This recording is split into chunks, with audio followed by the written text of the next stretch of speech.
بہرحال یہ لوگوں کو دیکھ کر اس کے مطابق فیصلہ کیا جائے۔ جی ایک مسئلہ ہم سے پوچھا ہے حافظ جی شان بلوچ نے کہ ہم شکار کرتے ہیں اور شکار کے اندر جب گولی چلاتے ہیں تو کئی پرندے گر پڑتے ہیں، اب بعض کو تو ہم ذبح کر لیتے ہیں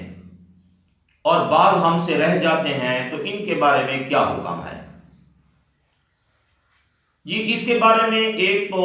یہ تفصیل جان لیں کہ جو بندوق کی گولی کا شکار ہے، جس پر گولی لگی ہے، آپ اس کو جا کر ذبح کر لیں۔ اگر آپ نے جا کر ذبح نہیں کیا،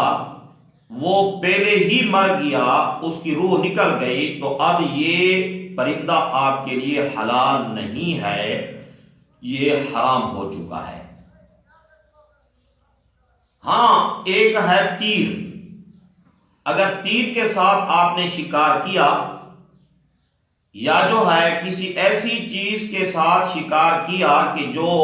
پرندے کے جسم کو پھاڑ دیتی ہے اور جسم کو چیر دیتی ہے، تو اس وقت اگر آپ جا کر اس کو ذبح کریں تو پھر بھی ٹھیک ہے۔ اگر آپ بھاگے ذبح کرنے کے لیے لیکن آپ کے جانے سے پہلے وہ پرندہ مر گیا، تو اب یہ آپ کے لیے حلال ہے، اس کا کھانا آپ کے لیے شرعاً جائز ہے۔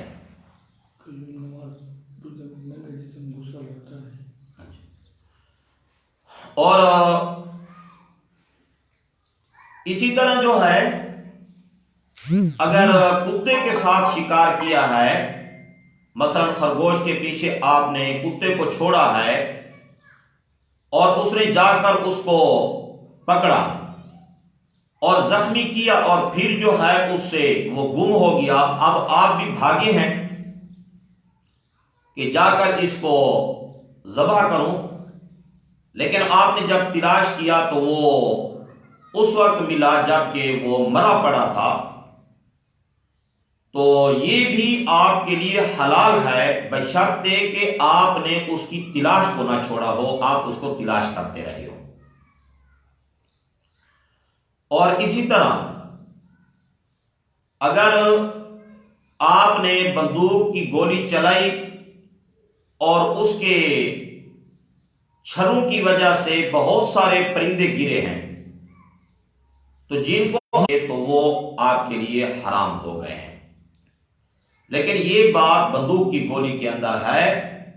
تیر وغیرہ یا اس طرح کے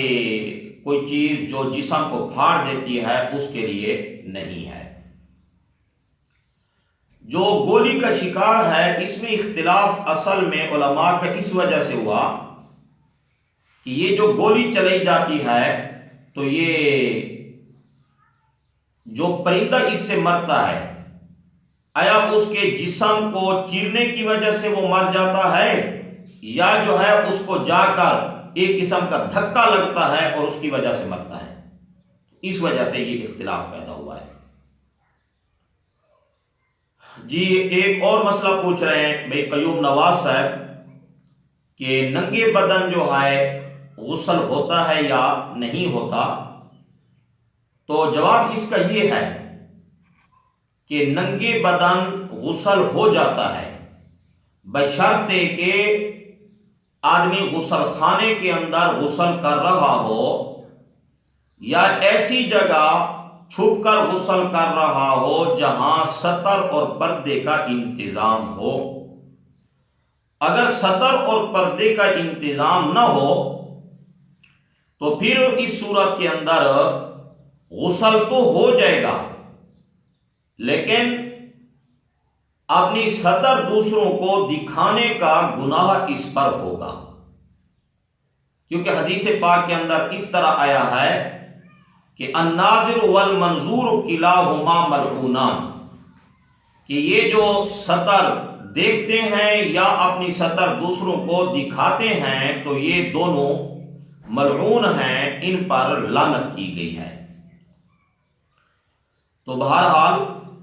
اگر ننگے بدن غسل کرنا چاہے غسل خانے کے اندر تو یہ شرعاً جائز ہے، اس میں کسی قسم کی کوئی قباحت نہیں ہے۔ جی ایک اور مسئلہ پوچھا گیا کہ دفن کرنے کے بعد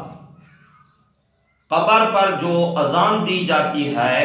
آیا یہ شرعاً جائز ہے یا نہیں ہے؟ تو جی عرض یہ ہے کہ دفن کے بعد قبر پر جو اذان دی جاتی ہے یہ شرعاً جائز نہیں ہے، کیونکہ اذان تو دی جاتی ہے اس لیے کہ اذان کا جو مقصد ہے وہ ہے نماز کے لیے لوگوں کو بلانا۔ وہاں چونکہ قبر کے اندر جب دفن کر دیا تو اب تو جہان بھی تبدیل ہو گیا، اذان دی جا رہی ہے عالم دنیا میں، اور جس کو دفن کیا گیا وہ پہنچ گیا ہے عالم برزخ میں، عالم قبر میں۔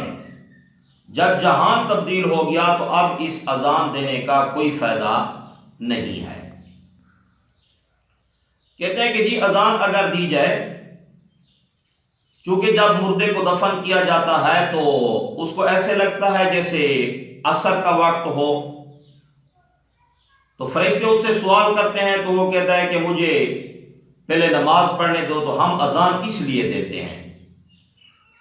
تو میرے بھائی عرض یہ ہے، ایک تو یہ جو اذان دی جاتی ہے اس میں بلا تفریق یہ اذان دی جاتی ہے، بلا تفریق، خواہ مرد ہو جس کو دفن کیا گیا ہے، عورت ہو، بچہ ہو، بچی ہو، پھر بھی اذان دی جاتی ہے۔ حالانکہ بچہ اور بچی جو ابھی تک بالغ نہیں ہوئے تھے اور فوت ہو گئے، جب دنیا کے اندر ان پر نماز نہیں ہے تو قبر کے اندر ان پر نماز کیسے ہوگی؟ اور بہرحال اس کے حوالہ جات بھی موجود ہیں۔ تو وقد صرح ابن حجر فی فتاواہ، علامہ ابن حجر العسقلانی رحمہ اللہ اپنے فتاوا کے اندر اس بات کی صراحت فرما رہے ہیں کہ بِأَنَّهُ بِدْعَةٌ، یہ جو اذان دی جاتی ہے دفن کے بعد یہ بدعت ہے۔ اور اسی طرح درر البحار کے اندر یہ عبارت موجود ہے، من البدع التی شاعت، وہ بدعتیں کہ جو پھیل گئی ہیں فی بلاد الہند، ہندوستان کے شہروں کے اندر،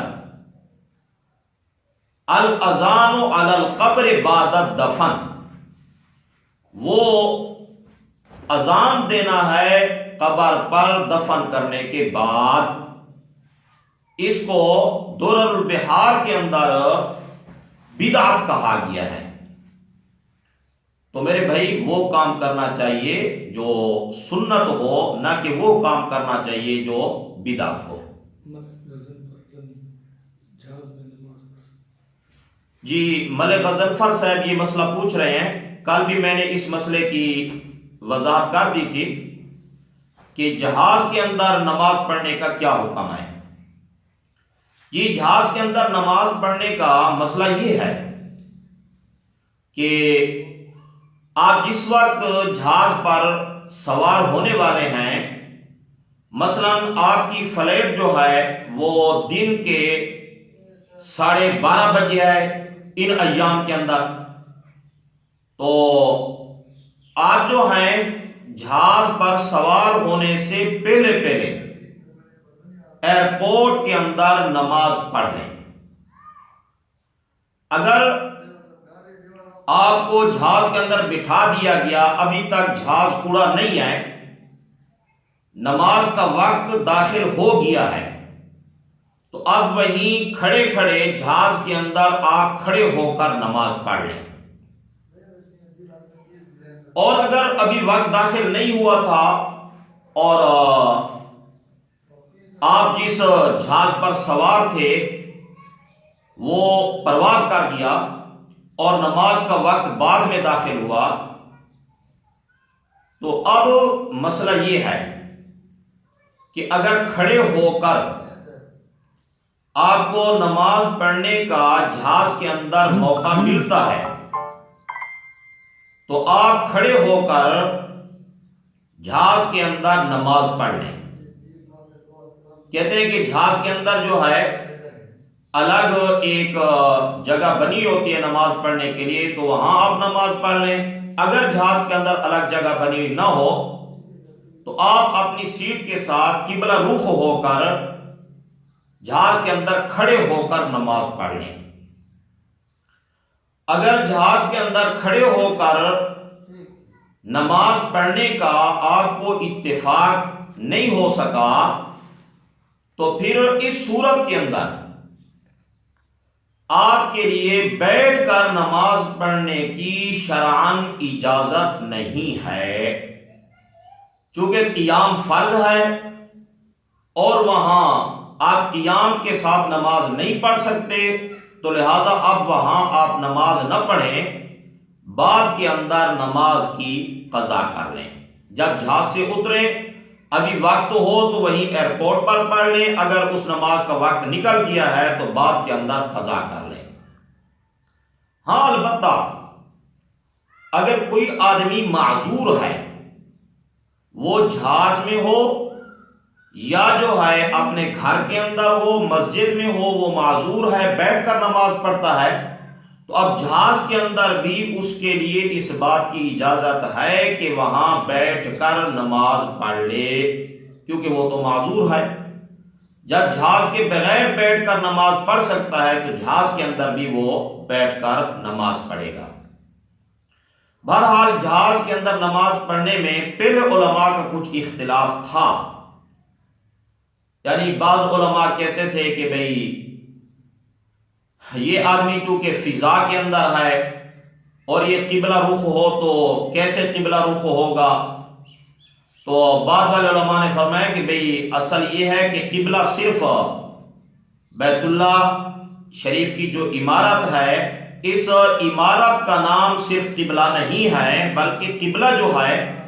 وہ تو اس بیت اللہ شریف کی چار دیواری سے لے کر وہ تو بیت المعمور آسمان تک، اور خصوصاً جو ہے 7ویں آسمان تک یہ سارے کا سارا قبلہ ہے۔ تو اب جو جہاز اڑ رہا ہے تو یہ آسمان کے اوپر سے تو نہیں اڑ رہا، اس لیے بہرحال جہاز کے اندر نماز پڑھنا درست ہے، لیکن اسی تفصیل کے ساتھ جو تفصیل میں نے عرض کر دی ہے۔ جی ایک ساتھی نے ہم سے یہ مسئلہ پوچھا ہے کہ قبر کو پختہ کرنا، اس کا شرعاً کیا حکم ہے؟ جی عرض یہ ہے کہ قبر کو پختہ بنانا بغیر ضرورت کے شرعاً جائز نہیں ہے، نبی علیہ الصلوۃ والسلام نے اس سے منع فرمایا ہے بلا ضرورت۔ ہاں اگر کوئی ضرورت ہو، مثلا کوئی ایسی جگہ ہے قبرستان کی کہ جہاں وہ جگہ ایسی ہے کہ قبر وہاں نہیں بنائی جا سکتی، یا جو ہے وہاں سیم ہے، پانی نکل آتا ہے، اور یا جو ہے قبر کی سامی کے گرنے کا اندیشہ ہے، تو ان صورتوں میں پھر جو ہے اس بات کی گنجائش ہے کہ قبر کو پختہ کیا جائے، اور بلا ضرورت کسی کے ہاں بھی قبر کو پختہ کرنا جائز نہیں ہے۔ اور اسی طرح جب قبر کو پختہ کرنا جائز نہیں ہے تو قبور پر عمارات وغیرہ بنانا بھی جائز نہیں ہے۔ اب بعض لوگ اس پر اعتراض یہ کرتے ہیں کہ بھئی آپ منع کرتے ہیں کہ قبروں کو پختہ نہ کیا جائے، اس پر مزارات ان پر نہ بنائے جائیں،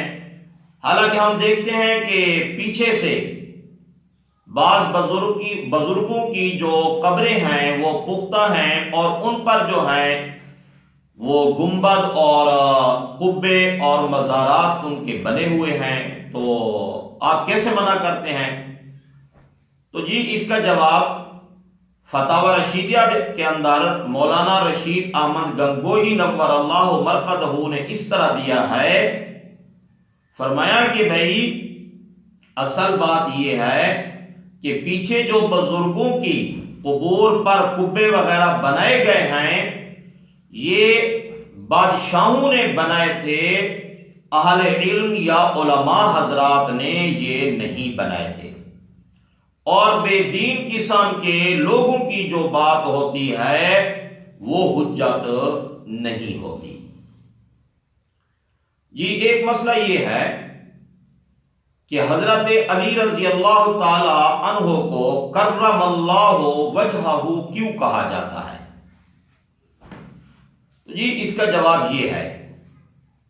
کہ حضرت علی رضی اللہ تعالی عنہ کے زمانے کے اندر دو قسم کے لوگ پیدا ہو گئے تھے۔ ایک وہ لوگ تھے جو حضرت علی رضی اللہ تعالی عنہ سے بہت زیادہ محبت کرتے تھے، انہوں نے محبت کے اندر اس قدر غلو کر لیا کہ حضرت علی رضی اللہ عنہ کو مشکل کشا اور حاجت روا سمجھنے لگے، اور دوسرے وہ لوگ تھے جو حضرت علی رضی اللہ تعالی عنہ کے ساتھ بہت زیادہ بغض رکھا کرتے تھے، نفرت کرتے تھے، خارجی قسم کے لوگ۔ وہ حضرت علی کو یوں کہتے تھے علی سود اللہ وجہہ معاذ اللہ، کہ جس کا معنی ہوتا ہے کہ علی اللہ اس کے چہرے کو کالا کرے۔ تو اس کے مقابلے میں اہل سنت والجماعت حضرت علی رضی اللہ عنہ کا لقب رکھتے ہیں علی کرم اللہ وجہہ، کہ بھئی جس کے چہرے کو اللہ نے عزت اور توقیر و تکریم بخشی ہے، علی وہ انسان ہے۔ تو بہرحال کرم اللہ وجہہ کہنے کی وجہ یہی ہے، اور اہل سنت والجماعت کو اللہ نے ایسا پیارا مسلک اور عقیدہ عطا فرمایا ہے کہ اہل سنت والجماعت نبی علیہ الصلوۃ والسلام کے تمام صحابہ کرام رضوان اللہ تعالی علیہم اجمعین کو معیار حق مانتے ہیں۔ البتہ یہ ہے کہ بعض صحابہ کرام رضوان اللہ تعالی علیہم اجمعین پر فضیلت حاصل ہے، اور اسی طرح اہل سنت والجماعت کا جو مسلک اور اہل سنت کی علامات بیان کی گئی ہیں، تو علامات یہ بیان کی گئی ہیں فضیلت الشیخین، جو حضرت ابو بکر اور حضرت عمر رضی اللہ عنہما ہیں، ان کو افضل سمجھنا، اور اسی طرح نبی علیہ الصلوۃ والسلام کے جو دو داماد ہیں حضرت عثمان اور حضرت علی رضی اللہ عنہما، ان دونوں حضرات سے محبت رکھنا۔ اس لیے بعض حضرات نے یہ علامات میں سے قرار دیا ہے کہ ان تفضل الشیخین وتحب الخطانین، کہ شیخین کی فضیلت کا قائل ہونا اور آپ کے جو دو داماد ہیں ان سے محبت رکھنا۔ وَأَن يَرَى الْمَسْحَ عَلَى الْخُفَّيْنِ،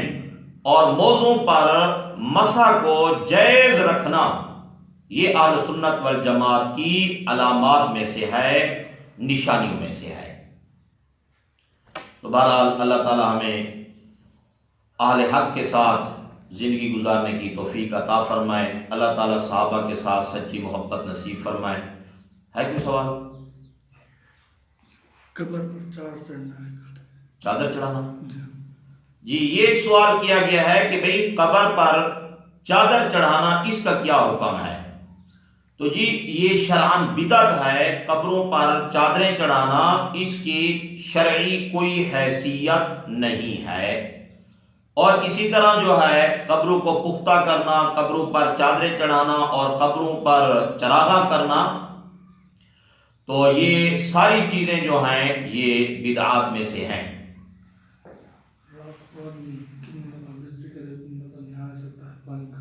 جی مسئلہ پوچھنا لگتا ہوں۔